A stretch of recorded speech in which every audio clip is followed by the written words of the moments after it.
Boa noite a todos.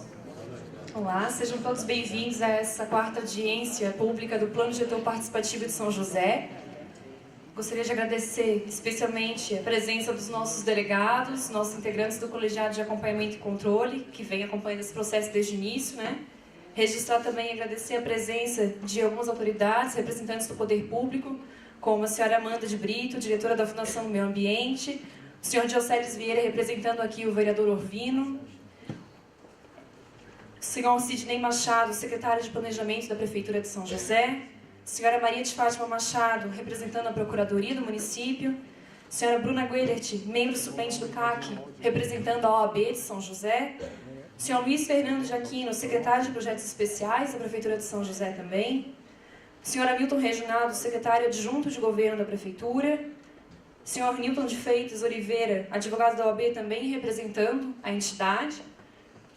Nós temos também aqui representantes do Sinduscom, a InfoCNDL, CREA, OAB. Nós gostaríamos de agradecer a presença de todos vocês, também o senhor Gerson Sica, do Tribunal de Contas, e o seu assessor Rafael também.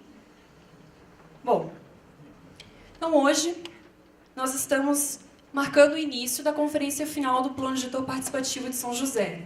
Esse processo teve início em setembro de 2014, Muitos de vocês já vêm acompanhando esse trabalho desde o início.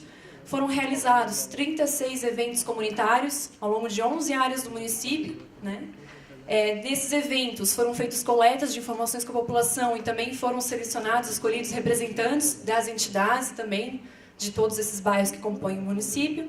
Foram feitas 12 oficinas de planejamento estratégico participativo com esses representantes, em que foram definidas as prioridades desse plano diretor, o objetivo estratégico, suas diretrizes, Já foram realizadas 7 sessões de audiências públicas, esta agora é a nossa 7ª sessão, E nessa nova etapa do plano diretor, vai ser apresentada para os delegados, que são esses representantes da sociedade, as contribuições que foram recebidas durante o período de consulta pública, em que a versão preliminar do plano diretor foi colocada para que toda a população pudesse fazer as suas contribuições.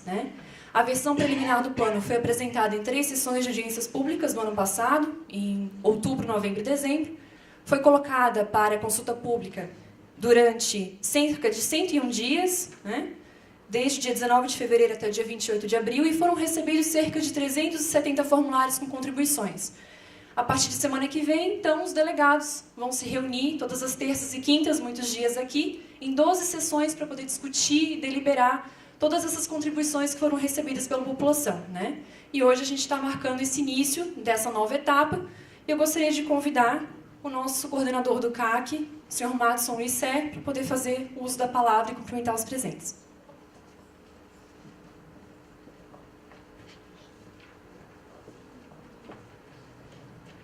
Boa noite a todos. Gostaria de agradecer a presença de todos. A promotora a doutora Márcia, doutor Paulo, obrigado pela presença. O vereador Michel, representando a Câmara de Vereadores. Os colegas secretários, Valdemar Bornalves, representando a prefeita neste ato. O Fernando, secretário de Projetos Especiais. Sidney, secretário de Planejamento. Hamilton, secretário adjunto de Governo. A secretária Rita de Assistência Social, mais algum colega presente, as entidades se fazem representando aqui, OAB, CREA, a InfoCDL, Sinduscom e os demais, as demais entidades de classe, Obrigado pela presença, os delegados, os representantes dos vereadores também presentes e os demais membros da sociedade civil, fazer um forte agradecimento, agradecer também a toda a equipe da Prefeitura, que deu oportunidade para que essa audiência pudesse se realizar. Cumprimentar a Bianca Catone, vem coordenando esse excelente trabalho até o momento, que podemos dar uma nota até agora 10, pela regularidade, pela forma que vem conduzindo, a transparência, o respeito com as pessoas e suas opiniões, isso é muito importante. Um grande abraço à equipe da SUSP, secretaria com a gente desenvolve um trabalho. Então, estamos aqui à disposição, em uma saudação breve, porque temos muito trabalho pela frente, um objetivo que foi colocado para a sociedade, que é a elaboração do nosso plano diretor participativo, que ele é um plano diretor que é definido pela sociedade. Nós aqui estamos representando a nossa sociedade, então temos um compromisso forte uma semente que iniciou com o vereador Michel, que era o secretário da pasta. Ele deu início ao trabalho. Eu tive a honra de continuar esse trabalho. A prefeita pediu para que a gente desse continuidade e seguindo o rito normal para que a gente tenha o nosso objetivo, sabe, doutora Márcia, que é apresentar à sociedade josefense um plano diretor e que a gente possa ter a nossa cidade dentro de um rumo de mobilidade e crescimento, que é o objetivo de todos. Muito obrigado. Obrigada, secretário. Gostaria de convidar aqui também, então, o vereador Michel Schlemper para fazer um breve cumprimento. Em nome da Câmara e também por ter acompanhado esse processo e ter sido o inicial precursor na SUSP, né?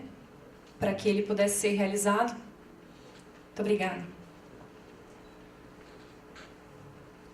Obrigado, Bianca. Boa noite a todos os senhores, todas as senhoras.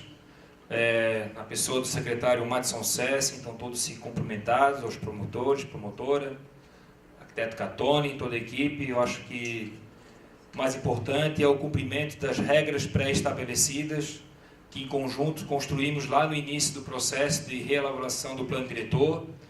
E na condição de vereador do município, fico feliz, não só como delegado, mas também como membro do CAC, fiscal do processo, em saber que todo o processo de transparência e toda a relação de acordo construído entre todos nós vem sido fielmente cumprido. E, sem sombra de dúvida, o trabalho da equipe da Associação dos Municípios da Grande Florianópolis, dos técnicos da Secretaria de Serviços Públicos, sob hoje a liderança do secretário Madson Sé, nós estamos em boas mãos e nós iremos cumprir todo o calendário que juntos construímos no decorrer desse longo período que a gente está aí semanas, meses e ano após ano trabalhando. Muito obrigado e que tenhamos um ótimo encontro e que possamos realmente construir o maior número de consenso, né? Que a gente possa sair todos aqui com nessa relação de harmonia e de consenso. Não é fácil atender todos os interesses, todas as demandas, mas que a gente possa realmente ter essa maturidade, porque o maior interessado nesse processo é a cidade de São José. Muito obrigado. Muito obrigada, vereador Michel. Bom, feitos as saudações, eu gostaria então de apresentar para vocês. Hoje nós vamos ter 3 apresentações muito especiais, 2 delas de 2 convidados muito ilustres do Ministério Público de Santa Catarina, doutora Márcia Arende, da 8ª Promotoria da Moralidade Administrativa de São José, também doutor Paulo Lucatelli, do Centro de Apoio Operacional do Meio Ambiente, que vieram nos prestigiar e fazer uma explanação nesse dia. E gostaria de convidar então a doutora Márcia para fazer a sua apresentação para nós e poder então abrilhantar o nosso debate. Muito obrigada.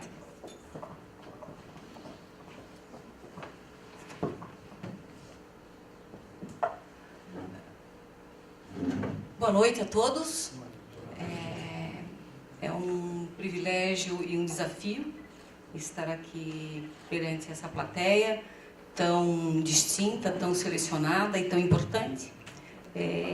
E eu preciso inicialmente revelar aos senhores uma enorme preocupação que eu tenho com essa minha fala hoje à noite.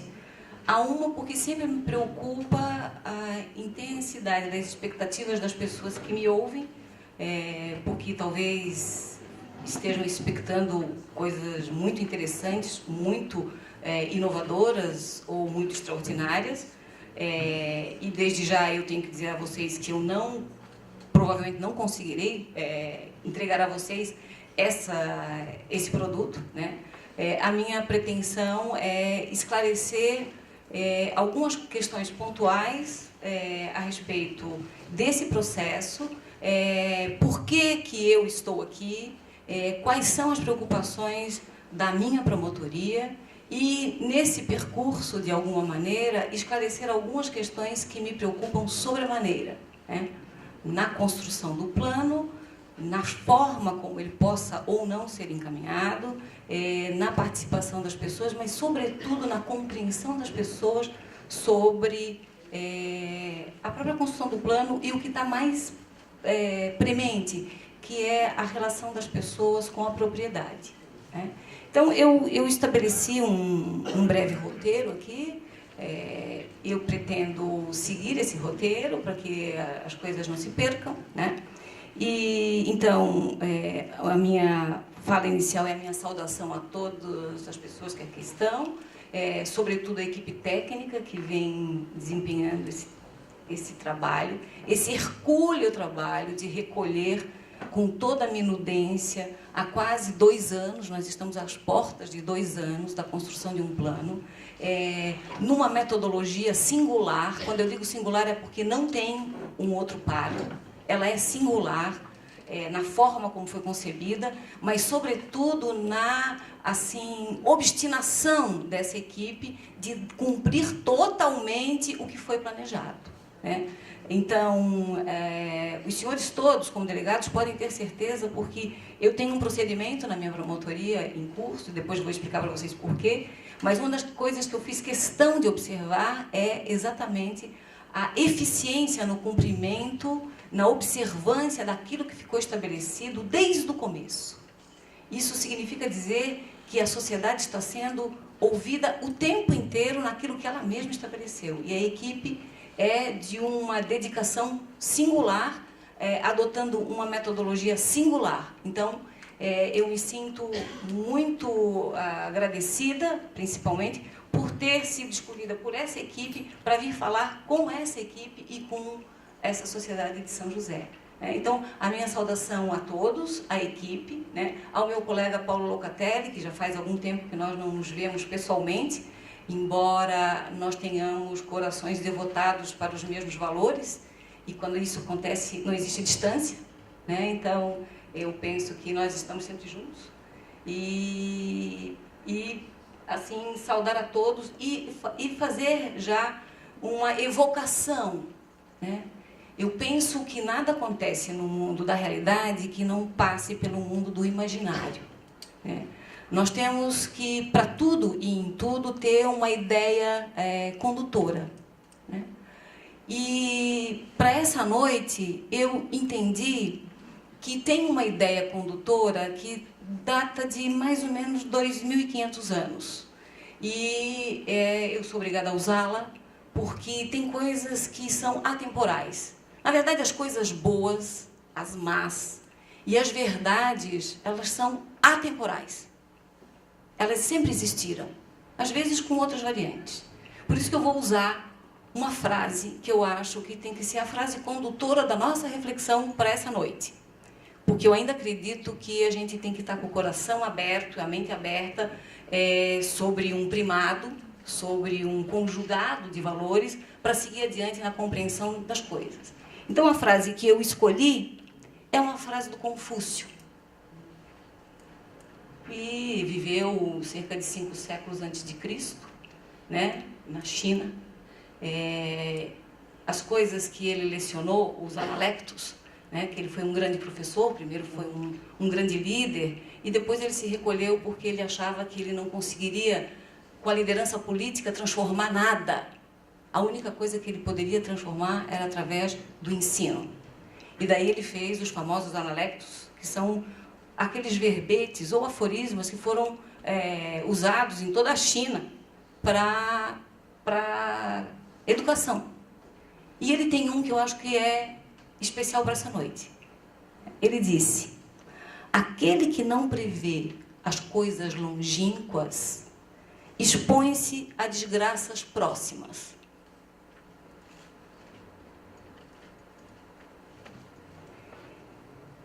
E ele também disse, vou usar outro: é mais fácil vencer um mau hábito hoje do que amanhã.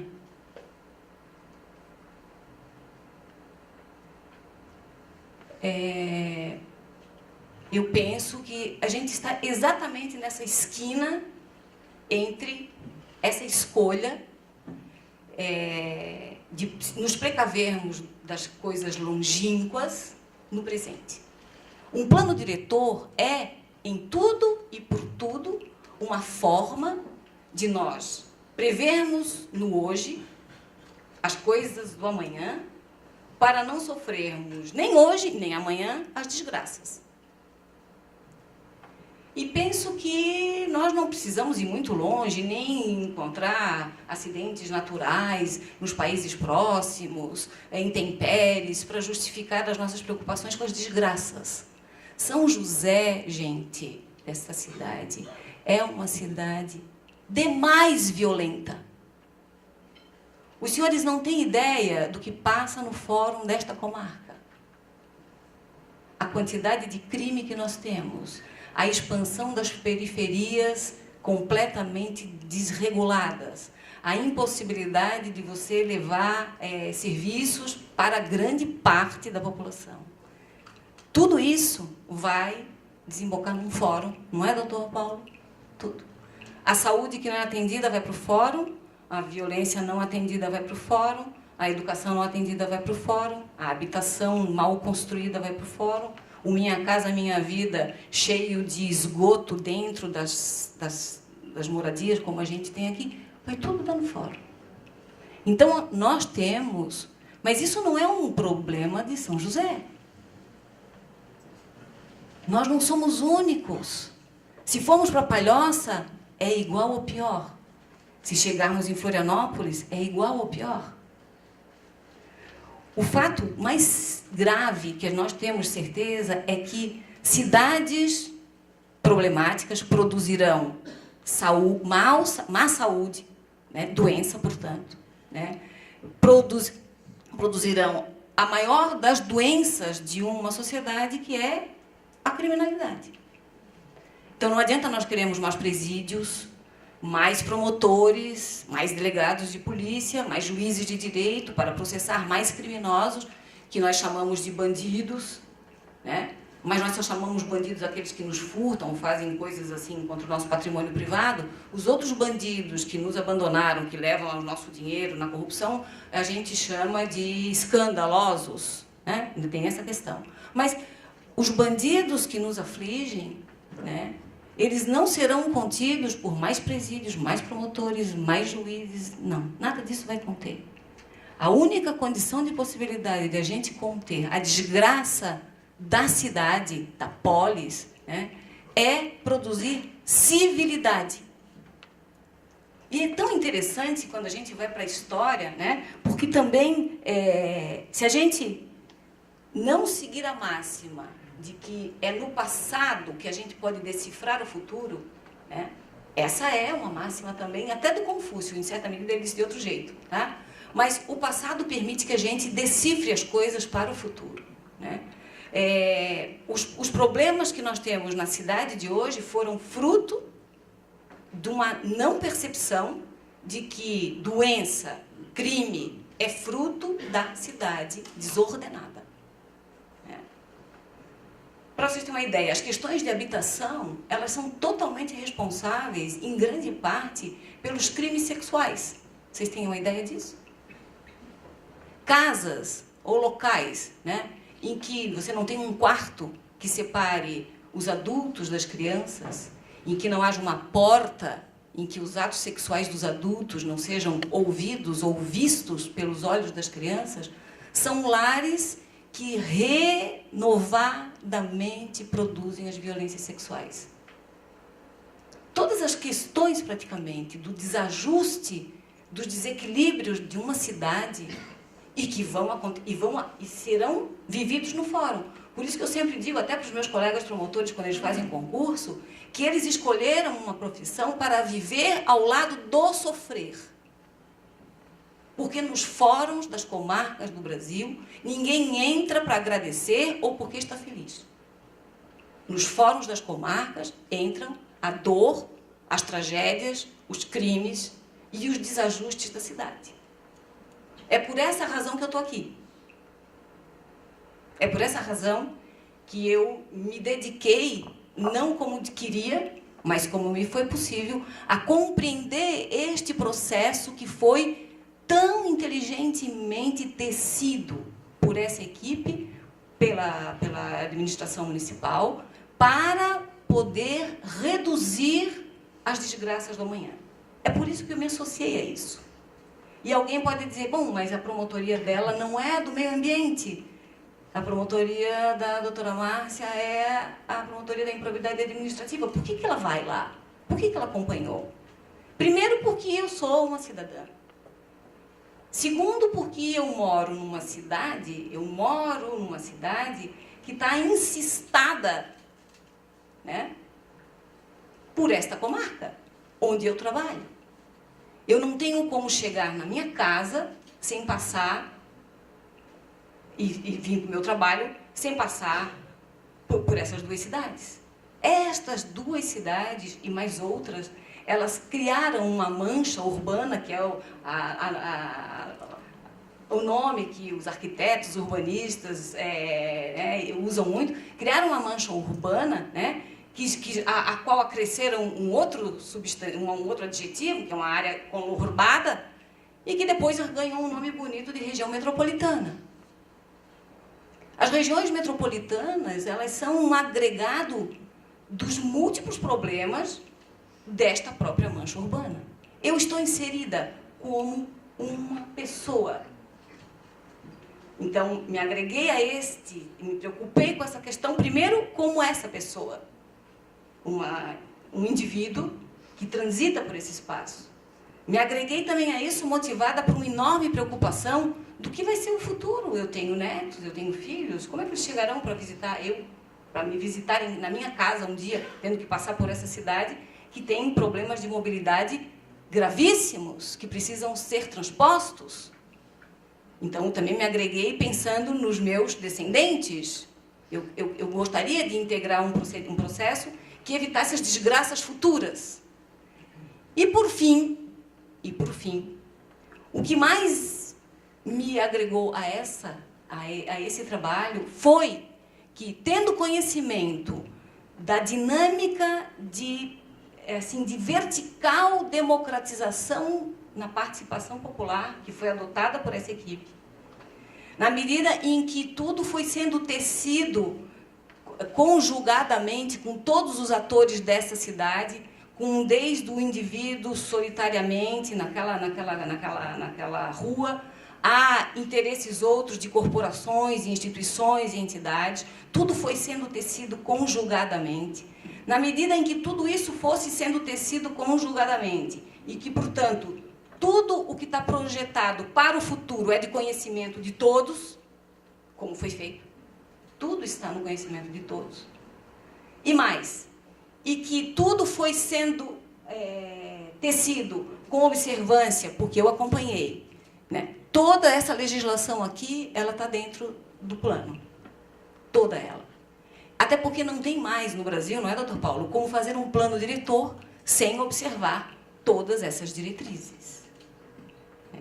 E mais, inclusive o plano diretor atual, que está em vigência, se tiver algum administrador público, não é, doutor Madson? Se tiver algum gestor público, né, que produzir qualquer ato administrativo, licenciamentos ou outros, que fira qualquer desses aqui, esses atos são todos nulos. Todos. Então, eu resolvi abrir um procedimento de investigação na minha promotoria, que a gente chama de procedimento investigatório. Eu só trouxe o primeiro volume porque ele tem outros volumes e eu ando meio ruim do braço, não ia trazer todos aqui para fazer uma demonstração só de tamanho de processo, só trouxe o primeiro volume. Abri esse procedimento para que, eventualmente, por isso que eu estou dizendo, eventualmente, né, este processo todo, por forças que prefiram o atraso, ou forças que apostem na desgraça futura, né? Normalmente essas forças são movidas por aquilo que o Alan Greenspan falou quando deu o começo do crack de 2008, né? A chamada ganância infecciosa, que também foi chamada como a irracionalidade da ganância, né? Ele usou esses termos a partir do Peter Drucker, mas quem usou muito isso foi o Alan Greenspan. Ele era diretor do Federal Reserve americano um pouco antes de ter dado toda aquela bolha que implicou em toda essa crise econômica que o mundo viveu a partir de 2008. E ele já dizia lá que essa ganância infecciosa, né, tudo corrompe, tudo torna, devasta, tudo devasta. Então, eu preocupada com eventual prevalência de algum espectro dessa irracionalidade da ganância, que impactasse de alguma maneira, que pudesse vir a impactar o trânsito deste projeto, do qual vocês todos participaram, decidi instaurar o procedimento para acompanhar esta construção que vocês fizeram. E se, caso esse processo, em sendo paralisado, permita que algum agente público licencie ou autorize construções que já firam agora o que está projetado no PL da mobilidade urbana, ou neste processo, neste projeto de lei do plano diretor, ainda que ele não esteja votado, o Ministério Público não vai se furtar de fazer ação para impedir e, inclusive, eventualmente, responsabilizar criminalmente as pessoas que façam esta manobra. O nome da palavra tem que ser esse mesmo, manobra. Foi por essa razão que eu instaurei o procedimento. Isso não quer dizer, evidentemente, que vocês são obrigados a não fazer mais nada e que o esboço do projeto está pronto e acabado, tem que ser votado e os vereadores não vão poder fazer nada. Não, não é isso. É que o risco que hoje eu antevi, e o doutor Paulo depois podemos conversar, porque não conversamos antes sobre isso, né? Mas o risco que eu antevejo é de que a lógica irracional da ganância, né, por agentes que eu não posso nominar, não sei se existe, é uma simples possibilidade que eu imagino, que eu aventei, de que forças outras produzissem algum tipo de manobra para impedir o segmento deste trabalho e, portanto, jogar São José na prevalência de uma lei antiga, sob os auspícios da aspiração de que, não tendo plano novo, vale o plano velho, e valendo o plano velho, estamos todos muito bem, obrigado, ficamos toda a vida na produção da desgraça futura, né? Então, eu me preocupei de fazer um procedimento para que eu pudesse lastrear uma futura e possível ação, de molde a fazer prevalecer os princípios que estão aqui. Essa legislação que está aqui identificada, né, ela foi observada nesse plano que vocês já têm conhecimento, acredito que vocês já tenham conhecimento, eu acho que todos os presentes já têm conhecimento, né? E tem que ser observado, inclusive, mesmo não tendo plano diretor novo aprovado. Porque a grande preocupação que eu tinha esquecido é de que, tendo conhecimento das coisas que estão no plano, agentes outros consigam alguns tipos de licenciamento e produzam, como a gente chama, estoques de dívidas para o próprio município. Construam passivos obrigacionais futuros para o município, né, dificultando depois a vida e a gestão da administração futura. Né? Porque uma coisa é certa, o próprio Estatuto das Cidades diz isso, e o plano, no projeto, eu vi isso, né? A própria Constituição, de alguma maneira, indica isso. Os planos diretores, né, e o estabelecimento das normas da cidade têm que ser estabelecidos, porque é a partir delas que você tem toda a construção da lei de diretrizes orçamentárias, do orçamento público, da gestão das despesas e das receitas públicas. Então, um plano diretor, né, é um instrumento demais de necessário. Um município que adia, como nós adiamos, São José adiou muito tempo que nós ficamos sem plano diretor, né? Permitia exatamente isso, uma gestão quase imoral, em algumas coisas criminosa, porque eu tenho processos, posso falar? Existem processos criminais que eu entrei, né? Atos de improbidade administrativa praticados, que foram produto, possivelmente, dessa frouxidão que o município conviveu por não produzir um plano diretor a tempo e modo que deveria ser feito. Então, foi esse o motivo, e por isso que eu estou aqui também, né? Então, por que eu vim aqui? Por que, sendo a promotoria de controle de atos de improbidade administrativa, eu me inseri nessa caminhada? foi para eu poder recolher elementos, para eu poder ter alguma ideia do que vai acontecer e, de alguma maneira, participar e conhecer, né? A gente tem uma máxima que diz que a gente só ama o que conhece, né? O promotor de justiça também só pode agir se conhecer as coisas. Eu precisava conhecer. Então, daí porque eu me inseri nessa